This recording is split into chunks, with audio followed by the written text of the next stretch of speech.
VOA's Pakistan and Afghanistan Bureau Chief Aisha Tanzim joins us from Kabul for more on this. Hi Aisha, the situation on ground is getting more and more worrying, isn't it? Yes, it's getting very, very tense. In Kabul, the mood's somber. Everybody is thinking about the speed of the Taliban advances, or as some are calling it, the speed of the government failure. Everybody that I know, all the Afghans that I know, they're thinking about, those who haven't left already are thinking about leaving. A lot of the spokespersons of the government have shut their phones and they're not responding to our requests for comments. We did hear from the Vice President on Twitter today, who said that there was a National Security Council meeting chaired by the President in which they decided to stand firm against the Taliban.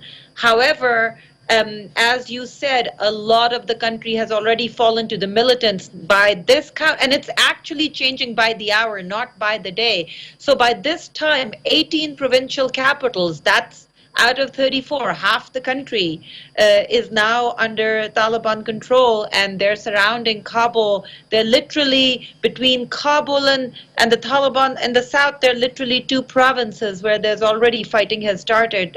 And by two provinces, I don't mean one and two, I mean parallel side by side. So literally the distance between Kabul and Taliban-controlled area is squeezing. They're also controlling the north. So the situation here is getting very, very, very tense. It's indeed worrying, and with the Taliban making such rapid gains like you have mentioned, are there fears that Kabul could fall as quick as analysts are predicting? And you also mentioned, you know, the meeting the Vice President was talking about. What do we know has been said in that meeting? Well, first of all, the speed of Taliban takeover, whether Kabul would fall, at this point, everybody I'm talking to, they're shell-shocked and they have stopped analyzing. I mean, a week ago or before last Friday, when Taliban started taking provincial capitals, people were thinking the fall of Kabul was a year away, 6 months away, you know, that it was not going to be that easy. It was going to be a tough fight. The cities will not fall so easily. But when cities started falling, like Kandahar, the second biggest city of Afghanistan, Herat, where the Taliban attack had been repulsed by Ismail Khan, the famous warlord, when they started falling and governors started surrendering to Taliban, we saw footage of Taliban escorting governors out of their areas and bringing them to the government-controlled areas. We saw Ismail Khan, as he was trying to leave Herat, captured by Taliban, and then an announcement. I don't know whether Ismail Khan agreed to it or not, but the Taliban announced that Ismail Khan has now joined them.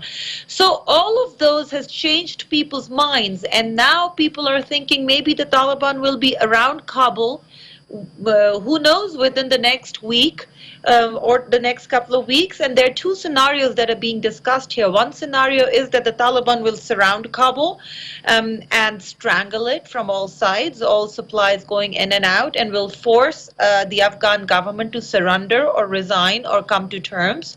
And the other scenario is that they will attack. And honestly, at this point, with everybody's analysis being so wrong, nobody is betting on either one of them. Now, this advancement... All right, go on. You wanted to ask about the meeting. So yes, two things occurred in that meeting. One is, as I said, the announcement that President Ghani, there were rumors going on that President Ghani might resign in response for a Taliban ceasefire.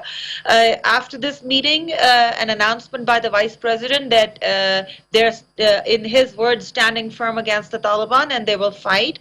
And the second is this development where Marshal Abdul Rashid Dostum, former warlord and Afghanistan's highest-ranking military official, has flown to Mazar-e-Sharif, where he is coordinating with another warlord, Atta Muhammad Noor, and they're going to try and fight against Taliban in Mazar-e-Sharif. Now, Mazar-e-Sharif is another city that was attacked but has not fallen yet in the north.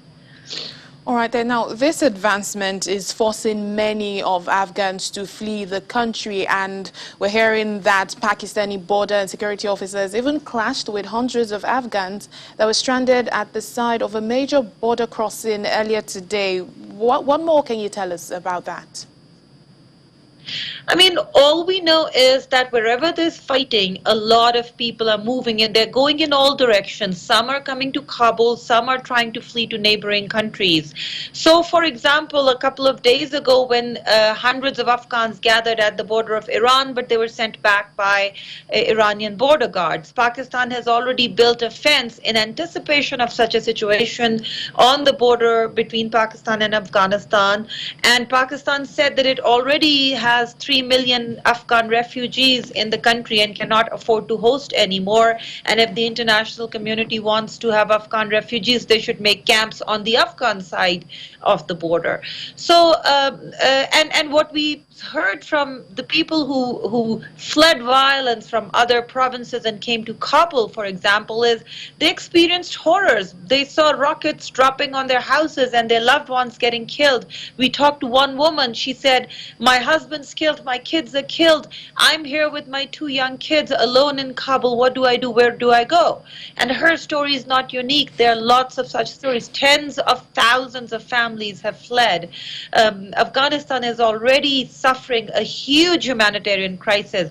Half the population of the country, now it's maybe more than half the population of the country, is in dire humanitarian need. There is not enough aid to support all the people who need it. All right, then. It's a really sad story there. Thank you, the VOA's Pakistani Afghanistan Bureau Chief, Aisha Tanzim. Thank you so much. Thank you for having me.